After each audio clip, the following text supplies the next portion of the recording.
Yo, yo, yo! Don't you just hate it when you start doing a video and then after about a minute and a half you realise it's not even recording and you gotta go all over again? So let's start again. Yo, yo, yo, and welcome back to the channel. Hopefully this one's recording. Anyway, I've left Toliara. I'm about 120 kilometres outside of Toliara on my way to Madagascar, which is about, I guess, around about 650 kilometres away from here, something like that. I'm thinking maybe 700, I don't know. So I'm going to sleep in the car tonight, try and get as close as I can to Fena tonight, to the Fena and sewer, and then tomorrow morning set off nice and early. As soon as the light comes up, I'll be out and about driving towards Madagascar, probably 5 o'clock or something. That's my plan. But plans don't always go to plan, do they? So let's see what happens there. Anyway, I've just been to Toliara. Bit of a story for you. I've been to drop my daughter off in Toliara to her family, to her father and her grandmother. Her sister lives there as well. She's got loads of cousins and that.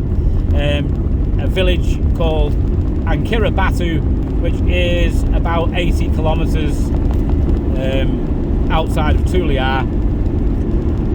So I've dropped her off. She's going to go and live there with her father and her grandmother, maybe for the rest of her life. I don't know. Who knows?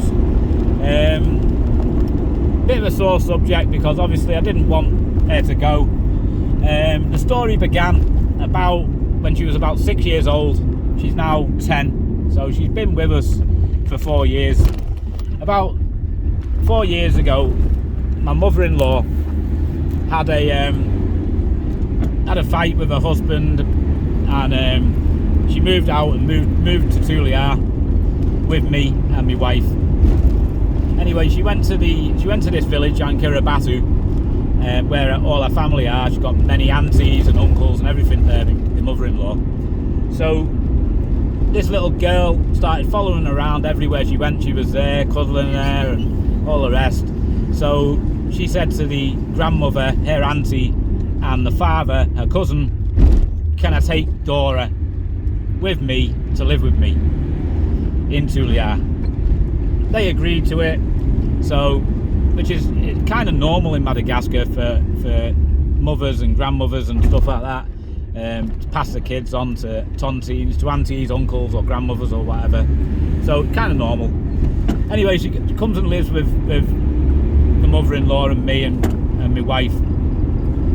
Anyway, unfortunately, about a year ago, my mother-in-law passed away. So it left her with us to look after her. And I was more than happy to look after her. It wasn't the cost or anything like that. But she did cause a few problems with my wife. She'd say, yeah, you're not my mother. You can't tell me what to do. I'll tell me dad. Like, you know, if you slap me, I'll tell me dad. You're not allowed to slap me, blah, de, blah, de, blah, whatever else. All this, giving her shit all the time, like, to my wife. So my wife's like, last year, she's like, I'll just take her back to her. She's got a father there, she's got a sister there, she's got, you know, a grandmother and aunties. And I'm like, yeah, but it's no life there. There's no real quality of life. They eat cassava, you know, they live on cassava there. There's no chicken and chips and stuff like that. No pizza, no chocolate, no milkshakes. No trips to the beach. There's nothing, you know. Most of the kids there haven't even got shoes and stuff. So I'm like, just give her a chance, like, let her grow up a bit, you know, let's see how she does. Anyway, in the last year, she's carried on, like, you're not me mother, blah de blah. Whenever I'm in England or if I'm on a trip to Toliara, my wife's ringing me, Dora this, Dora that, she's causing problems. She started pissing the bed deliberately, I think. Because she didn't do it when I was there, but when my wife was there with her, she pissed the bed deliberately, just to wind her up, I think, just to annoy her. Just little things like that. So a few months ago, my wife said, listen, when it comes to the summer holidays, after she finishes her year education here, take her back, please, just take her back. So I said, all right, I'll take her back. So I've just been to Batu, and I've just offloaded my daughter, foster child, adopted child, daughter. I don't know what you'd say, what you call her. I don't know, but I loved her. You know what I mean? I loved the bones of the kid. You know, when you can't help it when a kid's like 5 or 6 years old and they live with you for 4 or 5 years. You can't help but have feelings for them. And I've just dropped her back off there, and she didn't look happy. Like, you know what I mean? I've said to her, oh, it's going to be great to see your grandma and see your family and your sister and stuff like that. But to be honest with you, she knows, like, the other kids have told her there's nothing in Kiribati at all.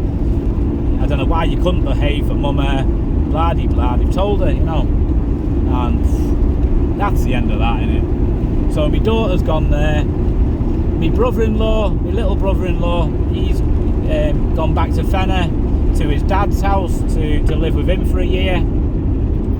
And the older girl, who was 13, who just come to Nosy Be for a year's education, obviously the year's up and it's the school holidays now, so she'll do her next year in Mangili.